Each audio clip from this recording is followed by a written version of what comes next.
சரி, கரங்களை வைத்து கர்த்தரை ஸ்தோத்திரம் பண்ணுவோமா? ஆண்டவர் சொன்ன அந்த வார்த்தையின்படி சொல்லுங்க, வாயத்தர திருப்பி சொல்லுங்க. அவர் உமது மன விருப்பத்தின்படி உமக்கு தந்தருளி உமது ஆலோசனைகள் எல்லாம் நிறைவேற்றுவாராக. நான் ஏற்கனவே சொன்னேன், நீதிமான் விரும்புகிற காரியம் அவனுக்கு சொல்லுங்க கொடுக்கப்படும். நம்ம நீதிமானா இருந்து ஆண்டவர் சித்தர் யோவான் நிருபத்தில் அருமையான ஒரு வார்த்தை, எனக்கு பிடிக்கும் ஒரு வார்த்தை. நாம் எதையாகிலும் சொல்லுங்க அவருடைய சித்தத்தின்படி கேட்டால் அவர் நமக்கு செவி கொடுக்கிறார் என்பதே நாம் அவரை பற்றி கொண்டிருக்கிற தைரியம். அவருக்கு பிரியமாய் இருந்து நீதிமானா வாழ்ந்து அவர்கிட்ட நீங்க கேட்டீங்கன்னா நிச்சயமா நம்முடைய விருப்பங்களை கர்த்தர் என்ன செய்வார் சொல்லுங்க, நிறைவேற்றுவார். இன்னைக்கு ரொம்ப சுருக்கமா, ஏற்கனவே நீங்க ரொம்ப டயர்டா தான் இருப்பீங்க, சரியா? சுருக்கமா நம்ம பார்த்து முடிப்போம். வேண்டுதல்கள் ஆலோசனைகள் நிறைவேற்றுவார் பகுதி சண்டே பார்ப்போம், சரியா? விருப்பங்களை குறித்து பார்ப்போம். முதல்ல வாசிங்க, என்னென்ன விருப்பம், அது எப்படி நிறைவேறுது. முதலாவது ஒரு சம்பவத்தை வாசிப்போமா? 1 ராஜாக்கள் 3ஆம் அதிகாரம், 1 ராஜாக்கள் 3ஆம் அதிகாரம் 5ஆம் வசனம் நான் வாசிக்கிறேன், கவனிங்க. கிபியோனிலே 426வது பக்கம், பழைய ஏற்பாடு. கிபியோனிலே கர்த்தர் சாலமோனுக்கு ராத்திரியில் சொப்பனத்திலே தரிசனமாகி, நீ விரும்புகிறதை என்னிடத்தில் கேள் என்று தேவன் சொன்னார். நல்லா கவனிங்க, ராத்திரி சொப்பனத்துல ஆண்டவர் வந்து பேசுறார். புரியுதா? எத்தனை பேர் அப்படிலாம் ராத்திரி தரிசனத்துல ஆண்டவர் பேசுறத கேட்டிருக்கிறீங்க? வந்து கேட்கிறவர் என்ன கேட்கிறாரு, உனக்கு என்னப்பா வேணும், நீ விரும்புறத சொல்லு. உங்கள்கிட்ட கேட்டா என்ன சொல்லுவீங்க? 1 2 கொஞ்ச நேரம் இருங்க அப்படின்ட்டு. புரியுதா? அவர் ரொம்ப ஷார்ட்டா சொல்லிட்டார். என்ன விருப்பம், உன் விருப்பம் என்ன? இன்னும் ராஜா கேட்டான், ராஜ்யத்துல பாதி கேட்டாலும் நான் தருவேன். புரியுதா? ஆனா இங்கே சொல்றாரு, நீ விரும்புகிறதை என்னிடத்தில் கேள்னு. அவன் சொல்றான் 9ஆம் வசனத்துல, உமது ஜனங்களை நியாயம் விசாரிக்க, நன்மை தீமை இன்னதென்று வகையறுக்கவும் அடியேனுக்கு ஞானமுள்ள இருதயத்தை தந்தருளும். என்ன கேட்கிறாரு? ஞானமுள்ள இருதயம் எனக்கு வேணும். ஏன்னா லட்சக்கணக்கான மக்கள் இந்த இஸ்ரேல் தேசத்துல இருக்கிறான். இவ்வளவு மக்களை நடத்துறதுக்கு எனக்கு என்ன வேணும் சொல்லுங்க? ஞானம் வேணும். வீட்டுல 4 பிள்ளைங்க இருந்தா 4 பிள்ளைங்களை மேனேஜ் பண்றதுக்கு எவ்வளவு ஞானம் தேவை? தேவையா? இல்லைன்னா 4 பிள்ளைங்களும் சண்டை இல்ல. அப்போ அவரு லட்சக்கணக்கான மக்கள் இருக்கிறாங்க இஸ்ரேல் தேசத்துல, அத்தனை மக்களும் ஆளுகை செய்யணும், நடத்தணும். நிஜமா கேட்கிறாரு, எனக்கு என்ன வேணும்? ஞானமுள்ள இருதயத்தை தாங்கன்னு. ஆண்டவர் பார்வைக்கு அவன் கேட்டது உகந்ததா இருந்தது. அப்ப நல்லா கவனிங்க, நம்ம விருப்பம் தேவனுடைய பார்வையில உகந்ததா இருந்தா நிச்சயம், இல்லைன்னா தேவனுடைய பார்வையில பிரியமா இருந்தா நிச்சயமா நம்முடைய விருப்பத்தை கர்த்தர் என்ன செய்வார் சொல்லுங்க? நிறைவேற்றுவார்.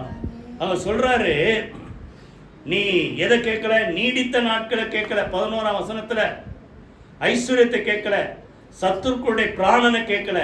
இதெல்லாம் கேட்காம நியாய விசாரிக்க ஏற்ற ஞானத்தை நீ வேண்டிக் கொண்டபடியால் உன் வார்த்தையின்படி உனக்கு நான் ஞானத்தை கொடுக்கிறேன். ஞானமும் உணர்வுமுள்ள இருதயத்தை உனக்கு தந்தேன், இதிலே உனக்கு சரியான ஒரு ஆளும் இல்லை. அதுதான் இந்த சாலமோனுடைய ஞானத்தை கேட்க எந்தெந்த அந்நிய தேசத்துல தான் தேடி ஜனங்கள் ராஜாக்கள் எல்லாம் தேடி வந்தாங்க. அவருடைய ஞானம் பார்த்தா அவ்வளோ எல்லாத்தையும் குறித்து எழுதிட்டார். நீதிமொழிகள், பிரசங்கி, உன்னத பாட்டு, இப்படி அவன் எழுதாத காரியமே இல்லை. புரியுது? அவ்வளோ ஞானம், அவ்வளோ பாடல்கள். அப்போ அந்த ஞானம் எப்படி வருதுன்னா தேவன்கிட்ட பண்ண ஜபம். உங்களை பார்த்து இதை இதை என்ன வேணும்னா நீங்க அதை கேட்பீங்க. எவ்வளோ இருக்குது ஆண்டவரே, 1 2 சொல்ல. புரியுதா? ஆனா அவர் சொல்றாரு, எனக்கு உண்மையிலே அவர் சொன்னது கரெக்ட் தான். ஞானம் இருந்துட்டா எல்லாமே தன்னால வரும். எல்லாம் இருந்து ஞானம் இல்லைன்னா ஒன்னுத்துக்கும் போயிடும். அத எப்படி மேனேஜ் பண்றது நம்மளால என்ன செய்யுது தெரியலன்னா கஷ்டம். ஞானம் வேணும். இப்போ உங்களை பார்த்து ஆண்டவர் கேட்கிறார், நீ புரியுதா? ஞானம் வேணும்னா என்ன செய்யணும்? ஆண்டவர்கிட்ட கேட்க. யாக்கோபு நிருபம் 1ஆம் அதிகாரம் 5ஆம் வசனத்துல சொல்றார், ஒருவன் ஞானத்தில் குறைவுள்ளவனாய் இருந்தால் யாவருக்கும் சம்பூர்ணமாய் கொடுக்கிறவரும் எவரையும் கடிந்து கொள்ளாதவருமாகிய தேவனிடத்தில் கேட்க கடவன், அப்பொழுது அவனுக்கு அந்த ஞானத்தை கர்த்தர் என்ன செய்வார்? தருவார். சந்தேகப்படாம கேட்கணும்ன்றார். இப்போ நல்லா கவனிங்க, நீங்க எதை ஒன்னாலும் எனக்கு இல்லைன்னு ஒத்துக்குவீங்க. பொதுவாகவே எல்லாம் நானே ஒரு பலவீனமான மனுஷன், விதியவன் தான் சொல்றார். இந்த மனாசே குடும்பத்தில் என் குடும்பம் ரொம்ப சின்னது, அந்த குடும்பத்தில் இருக்க மக்கள் எல்லாம் நான் ரொம்ப சின்னவன், நான் ஒரு பலவீனன், இப்படி எல்லாம் சொல்லுவீங்க. எனக்கு பலன் இல்லை, அது இல்லை, இது இல்லைன்னு சொல்லுவீங்க. ஆனா எனக்கு ஞானம் இல்லைன்னு எத்தனை பேர் ஒத்துக்குவீங்க? ஒத்துக்க மாட்டீங்கல்ல? ஒத்துக்குவீங்களா? எனக்கு அறிவில்லைன்னு இப்படி சொன்னாதான் ஒன்றும் புரியும். அறிவில்லைன்னு ஒத்துக்கு. உங்களுக்கு அறிவில்லையான்னா கோவம் வருது இல்லை? ஆனா அவர் என்ன சொல்றாரு? எனக்கு என்ன வேணும்? ஞானம் வேணும். புரியுதா? அப்போ தேவன்கிட்ட எதையும் மறைக்காதீங்க. அவன் சொல்றான், இவ்வளோ ஆயிரக்கணக்கான லட்சக்கணக்கான மக்கள் இருக்கிறான், இவங்களெல்லாம் நடத்துறதுக்கு என்ன தேவை? ஞானம் தேவை. அதனால ஞானமுள்ள இருதயத்தை தாங்கன்னு ஆண்டவர் சொல்றாரு, ஞானமும் உணர்வுமுள்ள இருதயத்தை தரேன், கேட்காத ஐஸ்வர்யத்தை கொடுக்குறார். புரியுதா? இவன் ஐஸ்வர்யத்தை கேட்டிருந்தா ஐஸ்வர்யம் வந்திருக்கும், ஆனா அதை கட்டி ஆள்வதற்கு என்ன இல்லை? ஞானம் இல்லைன்னா எல்லாம் கலைஞ்சு போயிடும். அப்படிதான் அடுத்த புள்ள யாரு? ரெகோபயம். அவனுக்கு ஞானம் இல்லாத தேசமே ரெண்டா பிரிஞ்சு போச்சு. புரியுதா? அதனால நமக்கு என்ன தேவை? ஞானம். 3ஆம் அதிகாரத்துல நீதிமொழிகள் ஒரு வசனம் வாசிங்க. இப்போ பிரியக்கூடாது சொன்னான்ல, 7ஆம் வசனமா? 3:7 வாசிங்க. நீதிமொழிகள் 3:7. 3:7. நீ உன்னை ஞானி என்று எண்ணாதே, கர்த்தருக்கு பயந்து தீமையை விட்டு விலகு. எனக்கு எல்லாம் தெரியும் சொல்லக்கூடாது. என்ன செய்யணும்? ஒத்துக்கணும், எனக்கு இல்லப்பா. அப்படி கேட்ட ஆண்டவர் ஞானத்தை தரும். ரொம்ப வருஷத்துக்கு முன்னாடி, கிட்டத்தட்ட ஒரு 40 வருஷத்துக்கு முன்னாடி ரட்சிக்கப்பட்ட புதுசு. அப்பதான் எனக்கு சரியா இப்போ ஜெபம் கூட தெரியாது. அப்போ ஒரு அந்த வேலை செய்ய ஒரு ஃப்ரிட்ஜு ஒருத்தர் வந்து ஒரு ரிப்பேர் ஒரு ஃபாரினர் வீட்டுக்கு அனுப்புனார். அங்கே போனால் அதை நான் என்னென்னோ பார்க்குறேன். அது பொதுவாகவே பழைய ஃப்ரிட்ஜெல்லாம் என்ன இருக்கும்? அந்த சுற்றி அப்படியே ஐஸ் கட்டும். இதில் எங்கேருந்து ஐஸ் வருதுன்னே தெரில. இப்போ ஈஸியாக கண்டுபிடிச்சிடலாம். Double door. அப்போ தான் ஃபஸ்ட்டு நான் பார்க்குறேன், 40 வருஷத்துக்கு முன்னாடி. நானும் அது கூல் ஆகலைன்றாங்க, இது எங்கேருந்து கூல் ஆகுதுன்ட்டு இன்னைக்கு கண்டுபிடிக்க தெரியல. புரியுதா? அப்போ சாலமன் மாதிரி, ஆண்டவரே எனக்கு என்ன இல்லை? ஞானம் இல்லை, இது எனக்கு கண்டுபிடிக்க தெரியல, எனக்கு வேலை தெரிலன்ட்டு போயிட்டா நல்லா இருக்காது, எப்படியாவது இதை சரி பண்ணணும், எனக்கு அதை கற்றுக் கொடுங்கன்ட்டு ஒரு நிமிஷம் அந்த ஃப்ரிட்ஜை திறந்து வச்சுட்டு ஜெபம் பண்ணேன். அதுக்கப்புறம் பார்த்தா எங்கேயோ ஒரு சின்ன கிளிப்பு இருக்குது. அந்த கிளிப்பை தூக்கிட்டு பார்த்தா அதுக்கப்புறம் உள்ள ஒரு ஸ்க்ரூ கொடுத்துருக்கு. அதை கழட்டி அந்த ஒரு பேனை கழட்டினா உள்ள காயில் ஒன்று, அதில் ஒரு ஃபேன் வச்சு, அதான் நோ ஃப்ராஸ்ட். இப்போ எல்லாருக்கும் தெரியும். அதுக்கப்புறம் எத்தனோ ஃப்ரிட்ஜை நம்ம ரெடி பண்ணிட்டோம். புரியுதா? அப்போது நம்ம முதல்ல என்ன செய்யணும் சொல்லுங்க? ஒத்துக்கணும். ஒருவன் ஞானத்தில் குறைவுள்ளவனாக இருந்தால் என்ன செய்யணும்? அதை ஒத்துக்கிட்ட, ஆண்டவரே எனக்கு ஞானம் இல்லை, எனக்கு தாங்கன்னு கேட்கணும். கேட்டா நிச்சயமா சொல்லுங்க தேவன் தருவார். அந்த ஞானம் இருந்து அந்த 3:7 சொல்றாரு, நீ ஞானின்னு நினைக்காத, ஒத்துக்கணும் தெரியாதுன்ட்டு சொல்றாரு. ஞானம் வந்துச்சுன்னா சொல்றாரு 13, ஞானத்தை கண்டடைகிற மனுஷனும் 3:13, புத்தியை சம்பாதிக்கிற மனுஷனும் பாக்கியவான்கள், அதன் வர்த்தகம் வெள்ளி வர்த்தகத்திலும் ஆதாயம் பசும்பொன்னிலும் உத்தமமானது, முத்துக்களை பார்க்கிறது விலையேறப்பட்டது, இச்சிக்கத்தக்கதொன்றும் அதற்கு நிகரல்ல, அதன் வலது கையில் தீர்க்காயுசும் இடது கையில் செல்வமும் கனமும் இருக்கு. ஞானம் வந்துச்சுன்னா எல்லாமே வந்துடும். எல்லாம் இருந்து ஞானம் இல்லைன்னா வந்ததெல்லாம் போயிடும். புரியுதா? ஆண்டவர் சொல்றாரு, என்னப்பா வேணும்? விரும்புகிறத கேளுன்னா சாலமன் கேட்கிறாரு, எனக்கு என்னன்னு சொல்லுங்க. வேலை ஸ்தலத்தில் ஒரு சில நேரத்தில் புதுசாக ஏதாவது வந்ததுன்னா தெரியலன்னா ஜெபம் பண்ணுங்க. புரியுதா? படிக்கிற பிள்ளைங்களுக்கும் சொல்கிறேன், புரியலன்னா என்ன செய்யணும்? ஜெபம் பண்ணணும். நான் அப்படி தான் சொல்லுவேன் பிள்ளைங்களுக்கெல்லாம். ஜெபம் பண்ண ஒரு வார்த்தை வரும், புத்தி உள்ளவனுக்கு அறிவு லேசாகும். புத்தி யாரு? தேவன் தான் நமக்கு புத்தி. அவர் உள்ள இருந்த அறிவு லேசாகும். புரியுதா? அதனால முதல்ல எதை விரும்பணும் சொல்லுங்க? ஞானத்தை விரும்புங்க. ரெண்டாவது நம்முடைய விருப்பம்.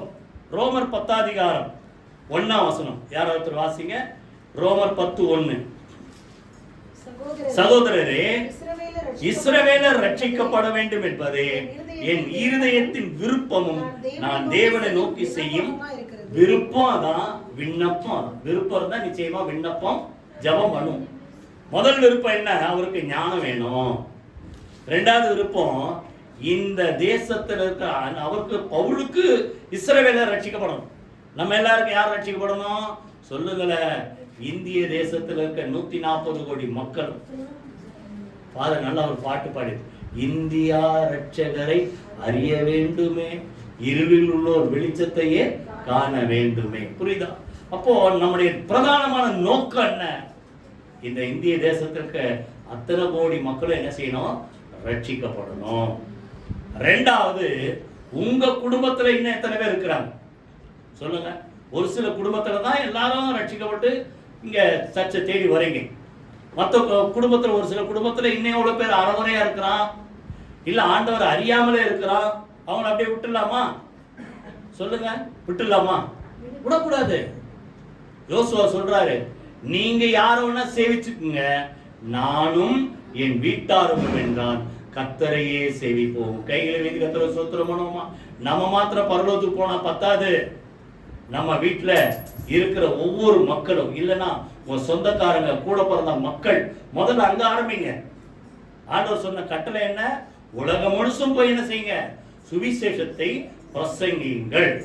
சுவிசேஷத்தை சொல்லி அவங்கள சீஷராக்கி பிதா குமாரன் பரிசுத்தாவின் நாமத்தினால அவங்களுக்கு என்ன கொடுங்க?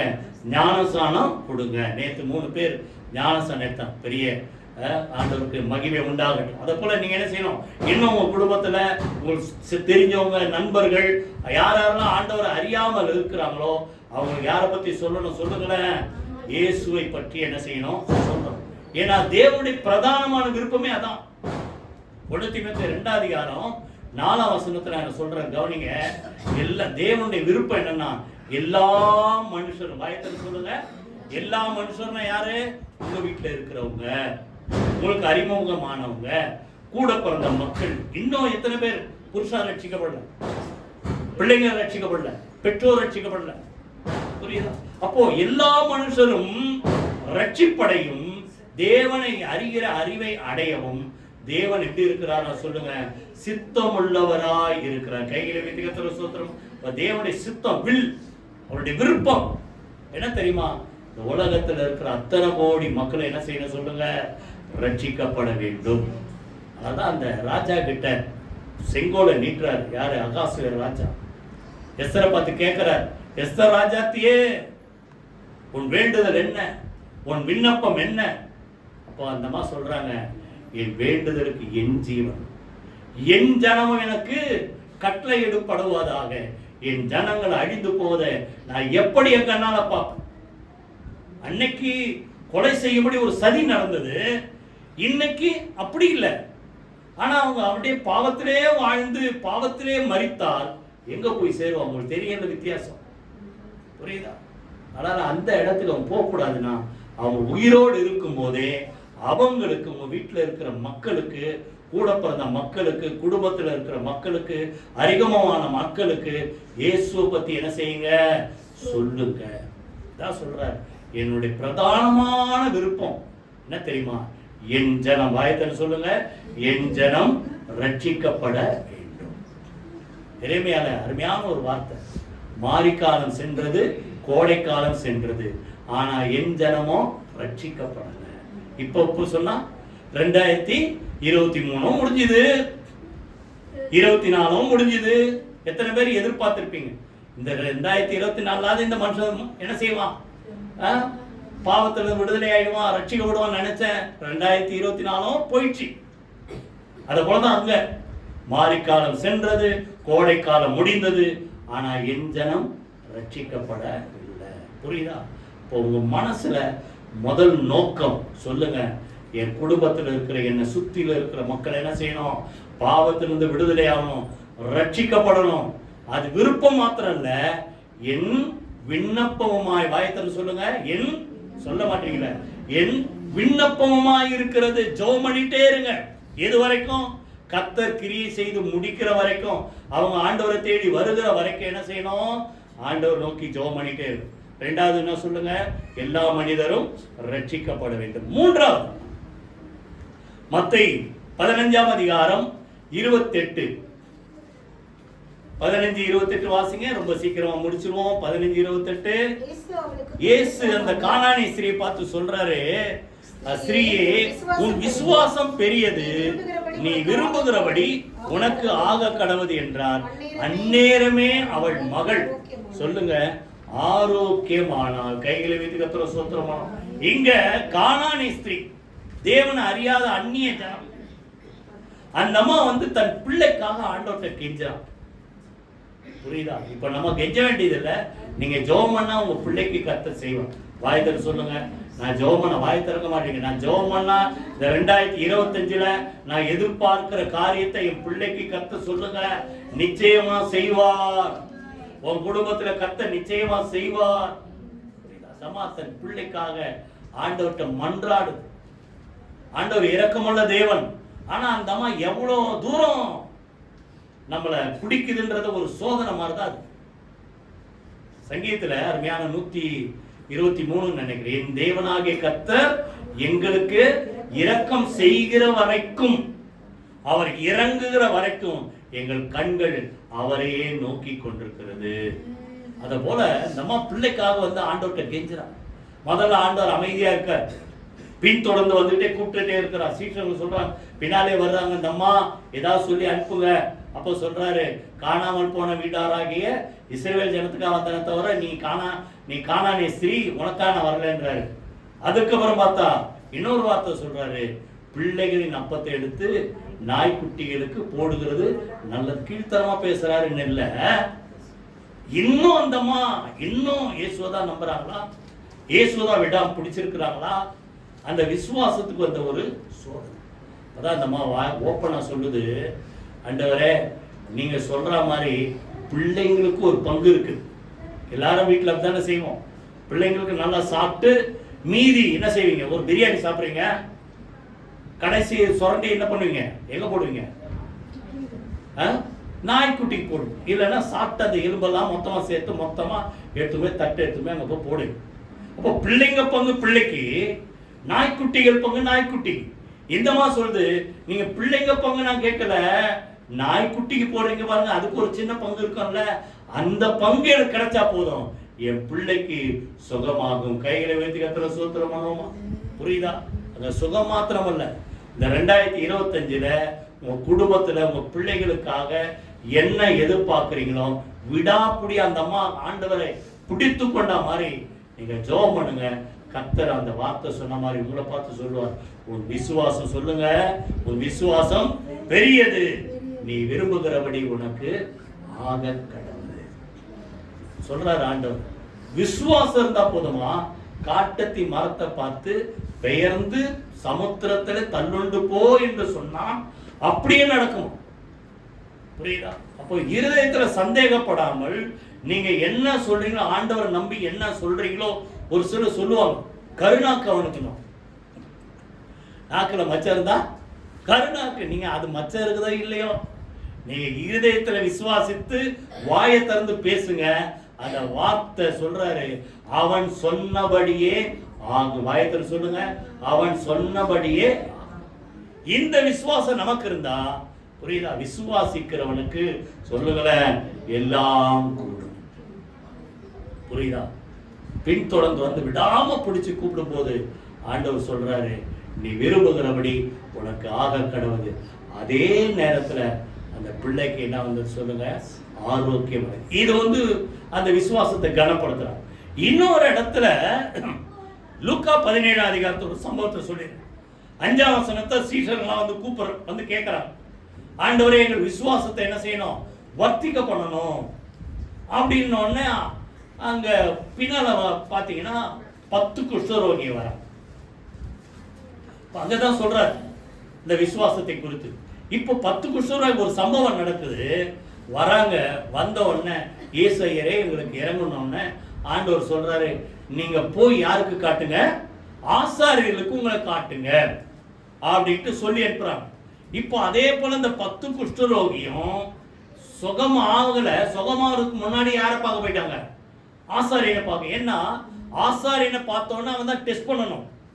உனக்கு குஷ்டரோகம் இருக்குதா, நீங்கிச்சான்ட்டு டெஸ்ட் பண்ணி நீங்கிச்சுன்னா அந்த பலியெல்லாம் செலுத்தணும். அதை தான் சொல்றாரு. நீ இப்போ போய் ஆசாரியனை காட்டு அப்படின்னா அர்த்தம். அவன் என்ன சொல்லணும்? திருப்பி ஆண்டவரே சுகமானதானே ஆசாரியன்ட்ட போய் காட்டணும். நான் இப்போ குஷ்டரோகத்தோட இருக்க, இப்போ நான் எப்படி போவேன்? ஒரு கேள்வி கேட்கல. அப்படியே நம்பி 10 பேர் புறப்பட்டு போனாங்க. போற வழியில 10 பேருக்கும் சுகம் கிடைத்தது. கையில வேதிகத்துல சுத்திரமான இந்த 2024 முழுசும் நான் கேட்டு கேட்டு கேட்டு கேட்டு பார்த்தேன், நடக்கல. ஆனா இப்ப நான் நம்பி போறேன். சொல்லுங்க, அந்த குஷ்டரோகிகள் நம்பி போனாங்க. அந்த ராஜாவின் மனுஷன் நம்பி போனான். நம்பி போங்க. கர்த்தர் நம்முடைய வேண்டுதல்களை, கர்த்தர் விருப்பங்களை கர்த்தர் என்ன செய்வார்? சொல்லுங்க, நிச்சயமாய். சொல்லுங்க, வாய்த்திறது நிச்சயமாய் நிறைவேற்றும். போற வழியில அவர்கள் சுகமானார்கள். அப்போ 3வது, பிள்ளைக்காக விசுவாசத்தோட அந்த அம்மா கூப்பிடுது. கர்த்தர் அவருடைய விசுவாசத்தை கனப்படுத்தி பிள்ளைக்கு ஒரு அதிசயத்தை செஞ்ச மாதிரி இந்த 2025 வருஷத்துல உங்க குடும்பத்துல கர்த்தர் செய்வார். 4வது, ரொம்ப சுருக்கமா முடிச்சுக்கிறோம். 1 கொரிந்தியர் 14ஆம் அதிகாரம் எடுங்க.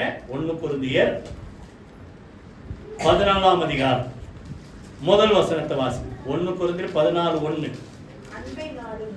அன்பை நாடுங்கள், ஞான வரங்களை விரும்புங்கள், விசேஷமா தீர்க்க தரிசன வரத்தை விரும்பும். சொல்றாரு, அன்பை நாடுங்கள், ஞான வரங்களை விரும்புங்கள், விசேஷமா. வரங்கள் 9 இருக்குது. அந்த 9 வரத்துல எந்த வரத்தை விசேஷமா தேடுங்க, விரும்புங்க? தீர்க்க தரிசன வரத்தை விசேஷமா என்ன செய்யுங்க? விரும்புங்க. இப்போ எல்லாருக்கும் ஆசை இருக்கு. உங்களுக்கெல்லாம் இருக்குதா இல்லையா? எனக்கு வரங்கள் வேணும். சொல்லுங்க, எத்தனை பேருக்கு ஆசை இருக்கு? சொல்லுங்க, எத்தனை? யாருக்கும் இல்லையா? எல்லாருக்கும் வரங்கள் வேணும். என்ன வரம் வேணும்? 9 வரம். அவர் சொல்றாரு, பவுல் விசேஷமா குறிப்பிட்டு சொல்றாரு, என்ன வரம் தேவை? தீர்க்க தரிசனம். தான் ரகசியத்தை வெளிப்படுத்தும். தீர்க்க தரிசன வரத்தை என்ன செய்யுங்க? விரும்புங்கள். இப்போ அது எப்படி கிடைக்கும்? அது எப்படி கிடைக்கும்? புரியுதா? ஆண்டவர் சொல்றாரு, தாகம் உள்ளவன் மேல் தண்ணீரை, வறண்ட நிலத்தின் மேல் ஆறுகளை. இப்போ நீங்க தாகத்தோட ஆண்டவர்கிட்ட கேட்டா நிச்சயமா கர்த்தர் தருவார். புரியுதா? ஏன்னா யோவேல் ஆண்டவர் சொல்ற வார்த்தை 2:28 நினைக்கிறேன். 2:28 சொல்றாரு, கடைசி நாளிலே சொல்லுங்க, மாம்சமான யாவர் மேலும் என் ஆவியை ஊற்று. அந்த கடைசி நாளில் தான் நம்ம இப்ப இருக்கிறோம். அப்பொழுது உங்கள் வாலிபர்கள் என்ன செய்வாங்க? தரிசனங்களை காண்பார்கள். உங்கள் குமாரர் குமாரத்திகள் தீர்க்க தரிசனம் உரைப்பார்கள். அப்ப சொன்ன வார்த்தை, அவர் சொன்ன வார்த்தையின்படி நீங்க நம்பி கேட்கணும். ஆண்டவரே, கடைசி நாள்ல எல்லாருக்கும் அந்த வரங்களை தருவேன்னு சொல்லி இருக்கிறீங்க, நீங்க எனக்கு அந்த வரத்தை தாங்க. அப்படி விசுவாசத்தோடு கேட்டா நிச்சயமா கர்த்தர் தருவார். ஏன்னா மாம்சமான யாவர் மேலும் ஆவியை ஊற்றுவேன்னு சொல்லியிருக்க. அது 2வது. அந்த வரம் வேணும்னா முதல்ல அதுக்கு வழி எது? வழி எது? சொல்லுங்க. இப்ப வாசித்த வசனத்திலே பதில் என்ன வழி? சொல்லுங்க, வாயை திறக்க மாட்டேங்க. அன்பை சொல்லுங்க, நாடுங்கள். விருப்பம் நிறைவேறணும்னா எதுல நாட்டம் இருக்கணும்? சொல்ல. இப்ப இதெல்லாம் சொல்ல மாட்டீங்க. அன்பா? ஒரே வம்பு. வரம் வேணும்னா எதை நாடணும்? அன்பு. 12ஆம் அதிகாரத்தில் தான் அந்த வரங்கள் பற்றி சொல்றார். 9 வரம் எப்படி எப்படிலாம் வேலை செய்து. இந்த 12ஆம் அதிகாரம் கடைசி வசனம் யாராவது வாசிங்க. 12:31 வாசிங்க. 1 கொரிந்தியர் 12 தான் வரிசையா வரங்கள் பற்றி சொல்றார், விளக்கங்கள். இப்படி இருக்க முக்கியமான வரங்களை நாடுங்கள், இன்னும் அதிக மேன்மையான வழி உங்களுக்கு காண்பிக்கிறேன். அந்த 9 வரத்தை பத்தி சொல்லிட்டு, இல்ல வரத்தெல்லாம் நீங்க நாடுங்க, அன்பை நாடுங்க, தீர்க்க தரிசனத்தை வரவங்களை விரும்புங்க, பின்னால சொல்ற மாதிரி எல்லாம் நாடுங்க. இதை விட மேலானதை நான் உங்களுக்கு கற்றுக் கொடுக்குறேன். எங்க சொல்றாரு? அடுத்த அதிகாரத்தில் என்ன சொல்றாரு? நான் மனுஷர் பாஷைகளையும் தூதர் பாஷைகளையும் பேசினாலும் அன்பு எனக்கு இராவிட்டால் ஒன்றுமில்லை. தீர்க்க தரிசன வரத்தை உடையவனாக இருந்து ரகசியங்களை அறிந்தாலும் மலைகளை பெருக்கத்தக்க சகல விசுவாசம் உள்ளவனாக இருந்தாலும் அன்பு எனக்கு இராவிட்டார். ஃபுல்லாவே அன்பு அன்பு அன்பு. வரம் வேணும்னா அன்பு இருந்தா வரம் தன்னால. வாயத்தை சொல்லுங்க, அன்பை நாடு. இப்ப சொல்லுங்க, அன்பை நாடுங்கள் வரங்களை. நீங்க அன்புள்ளவனா இருந்தா உங்களுக்கு உங்க மூலமா நிறைய பேர் ஆசீர்வதிக்கப்படும்படி, பக்தி விருத்தி அடையும்படி, ரட்சிக்கப்படும்படி உங்களுக்கு கர்த்தர் என்ன செய்வார் சொல்லுங்க? வரங்களை தருவார். சொல்றாரு, என்னது விரும்புங்க? வரங்களை. ஏன்னா ஆண்டவர் சொன்ன வார்த்தை, கடைசி நாளில நான் அப்படிப்பட்ட ஒரு அபிஷேகத்தை உங்கள் மேல் ஊற்றுவேன். எத்தனை பார்த்தோம் சொல்லுங்க? ஞானம் கேட்ட ஒத்துக்கணும், எனக்கு ஞானம் இல்லை, குறைவாதான் இருக்குது தாங்க. ரெண்டாவது என்ன சொல்லுங்க? எல்லா மனிதரும் விசேஷமா என் குடும்பத்தில் இருக்க சொல்லுங்க, என் குடும்பத்தில் இருக்க மக்களெல்லாம் ரட்சிக்கும், என் தேசத்தில் இருக்க மக்களெல்லாம் ரட்சிக்கப்படும். அதை விரும்புங்க. மூணாவது சொல்லுங்க சொல்லுங்க, அந்த விசுவாசத்தோட பிள்ளைக்காக கேட்கிறான். கர்த்தர் சொல்றாரு, விரும்புகிறதை கர்த்தர் நிறைவேற்றுவார். நாலாவது வரங்களை விரும்புங்கள். கடைசியா ஒண்ணு வாசித்து முடிப்போம். சங்கீதம் 45:7 யாராவது வாசிங்க. 45 அதிகாரம் 7ஆம் வசனம் வாசிங்க.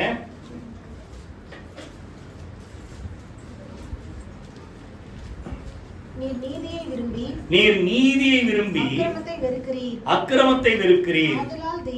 ஆதலால் தேவன் உம்முடைய தேவனது தோழரை பார்க்கிலும் உம்மை ஆனந்த தைலத்தினால் அபிஷேகம் பண்ணினார். இது ஆண்டவரை குறித்து சொல்லப்பட்ட ஒரு தீர்க்க தரிசன வார்த்தை. புரியுதா? அப்போ அவருடைய விருப்பம் எதுவா சொல்லுங்க? நீதி. வாயை திறக்க மாட்டீங்களா? நீதியை விரும்பி அக்கிரமத்தை வெறுக்கும். எதை விரும்புறீங்க?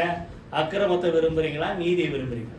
சொல்லுங்களேன். எல்லாரும் நல்லவங்க தான். நீங்க நம்ம சர்ச்சில் இருக்கிறவங்கள எல்லாரும் நல்லவங்க. எதை தான் விரும்பணும் சொல்லுங்க? நீதியை விரும்புங்க.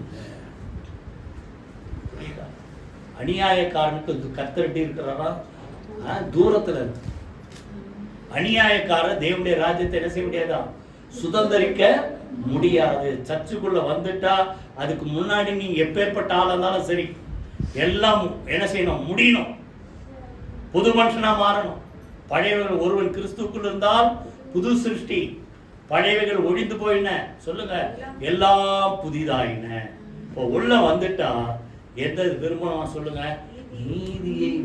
அதான் மத்தேயுல சொல்ற, நீதியின் மேல் சொல்லுங்க பசிதாகம் உள்ளவர்கள் பாக்கியவான்கள், அவர்கள் என்ன செய்வார்களா சொல்லுங்க? திருப்தி அடைவார்கள். புரியுதா?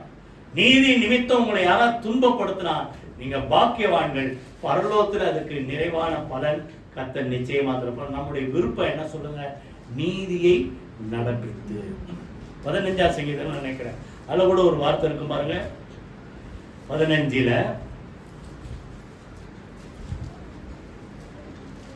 உத்தமனாய் நடந்து. இரண்டாவது, யார் உம்முடைய கூடாரத்திலே தங்குவான்? யார் உம்முடைய பரிசுத்த பர்வதத்திலே வாசம் பண்ணுவான்? 2ஆம் வசனம் 15:2. உத்தமனாய் நடந்து நீதியை நடப்பித்து மனதார சத்தியத்தை பேசுகிறவன். இப்ப நீதி எது? நீதியா நடக்கிறது மனசார. நிறைய பேர் சொல்றாங்க, மனசார போய் சொல்றான். புரியுதா? மனசார எதை பேசணும்? நீதியில் எதை பேசணும்? சத்தியத்தை. வாயை திறக்க மாட்டீங்களா சொல்லுங்க? மனதார சத்தியத்தை பேசுகிறான். அவன் தன் நாவினால் என்ன செய்ய மாட்டானா? அப்போ நீதியை விரும்புறவங்க என்ன பண்ண மாட்டாங்க? புறம்புற மாட்டாங்க. அடுத்த ஆளை பத்தி என்ன செய்ய மாட்டாங்க?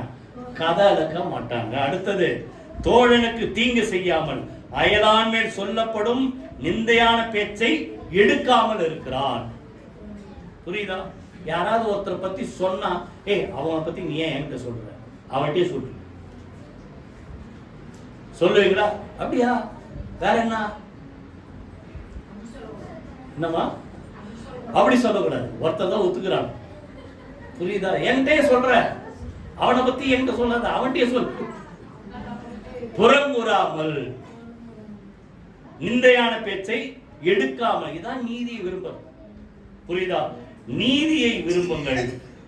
23ஆம் சங்கீதத்தில் கர்த்தர் என் மேய்ப்பராக இருக்கிறார், நான் தாழ்ச்சி அடைய. அவர் என்னை புல்லுள்ள இடங்கள் வைத்து அமர்ந்த தண்ணீரை கொண்டு போய் விடுகிறார். அவர் தம்முடைய நாமத்து நிமித்தம் எந்த பாதையில் நடத்துறாரு? நீதியின் பாயத்துல சொல்லுங்க, நீதியின் பாதை. அந்த நீதியின் பாதையில் நடந்தா கர்த்தருடைய வீட்டு வரைக்கும் போய் சேர்ந்துருவோம். எத்தனை பேர் புரியுது? நீதியின் பாதையில் நடத்துறார். நான் கர்த்தருடைய வீட்டில் நீடித்த நாட்களாய் சொல்லுங்க நிலைத்திருப்பேன். நீதி புரியுதா? ஜோமனோமா ரொம்ப ஷார்ட்டா நம்ம பார்த்துருக்கோம். சண்டே அடுத்த பகுதியை நம்ம பார்ப்போம். தேவன் நம்முடைய விருப்பங்களை நிறைவேற்றுகிறவர். எல்லாரும் எழுந்து கர்த்தரை ஸ்தோத்திரம் பண்ணுமா? அல்லேலூயா. அவர் உமது மன விருப்பத்தின்படி உமக்கு தந்தருளி இப்படி ஆலோசனைகளை எல்லாம் நிறைவேற்றுவாராக. எதை விரும்புறீங்க? ஞானம் இல்லைன்னா ஞானம் இல்லைன்னு ஒத்துக்கணும். ஆண்டவரே எனக்கு ஞானத்தை தாங்கன்ட்டு சாலமன் கேட்டதால் தான் அவன் ஞானத்தை கேட்கும்படி அந்நிய தேசத்திலிருந்து கிழக்குல இருந்த ராஜாக்கள் எல்லாம் தேடி வந்தாங்க. ராஜாக்கள் உங்களை தேடி வருவாங்க. அடுத்தது சொல்லுங்க, எல்லா மனிதரும் ரட்சிக்கப்பட வேண்டும். இதான் என்னுடைய பிரதானமான விருப்பம். அதான் தேவனுடைய சித்தம். மூணாவது, பிள்ளைகளுக்காக விடாப்பிடியா நீங்க ஜெபம் பண்ணுங்க, உங்க விருப்பத்தை கர்த்தர் நிறைவேற்றுவார். நாலாவது சொல்லுங்க, ஞான வரங்களை விரும்புங்கள். விசேஷமா தீர்க்க தரிசன வரத்தை விரும்புங்கள். அந்த விருப்பம் நிறைவேறணும்னா நம்ம இருதயத்துல என்ன இருக்கணும்? அன்பு. அன்பை நாடுங்கள், வரங்களை விரும்புங்கள். ஐந்தாவது, நீதியை விரும்புங்க. நீதியின் ராஜா நம்மளை அந்த அவருடைய நீதியான இடத்துல கொண்டு போய் நம்மளை சேர்ப்பார். கைகளை வைத்தி கர்த்தரை ஸ்தோத்திரம் பண்ணுவோமா? கர்த்தர் நல்லவர். ஹல்லேலூயா. நன்றி தகப்பனே, நீ சொன்ன வார்த்தைக்காக. இந்த 2025 வருஷத்துல ஆண்டவர் எத்தனையோ விருப்பங்களோடு கூட கடந்த வருஷத்துல ஒருவேளை இதெல்லாம் நடக்கும் நடக்கும் நடக்கும் எதிர்பார்த்து நிறைவேறாமல் போய் இருந்தாலும் 2025 வருஷத்துல நீ சொன்ன வார்த்தையின்படி அவர் உம்முடைய மன விருப்பத்தின்படி உமக்கு தந்தருளி ஆலோசனைகள் எல்லாம் நிறைவேற்றுவார். சொன்ன வார்த்தைப்படி மக்களுடைய எல்லா வாஞ்சைகள், விருப்பங்கள், இயக்கங்கள் எல்லாவற்றை கர்த்தர் நிறைவேற்றுவதற்காக நாங்கள் நன்றி செலுத்துறோம். ஞானத்தினால் நிரப்புவீராக. ரட்சிக்கப்படாத மக்கள் ரட்சிக்கப்படுவார்களாக. பிள்ளைகளுடைய வாழ்க்கையில கர்த்தர் எதிர்பார்க்கிற அற்புதங்களை கர்த்தர் செய்வீராக. எல்லாருக்கும் நல்ல சுகத்தை பலத்தை கர்த்தர் கொடுப்பீராக. வரங்களை நாம் கர்த்தர் நிரப்புவீராக. எல்லாத்துக்கும் மேல நீதியின் பாதையிலே நடக்க, நீதியின் மேல் பசிதாகத்தோடு ஒரு விருப்பத்தை எங்களுக்கு கர்த்தர் தருவதற்காக நன்றி செலுத்துறோம். வார்த்தைப்படியே மக்களை கர்த்தர் ஆசீர்வதிப்பீராக. இயேசு கிறிஸ்து ஜீவனுள்ள ஜெயமுள்ள நாமத்தில் ஜெபிக்கிறோம் நல்ல பிதாவே. ஆமென், ஆமென்.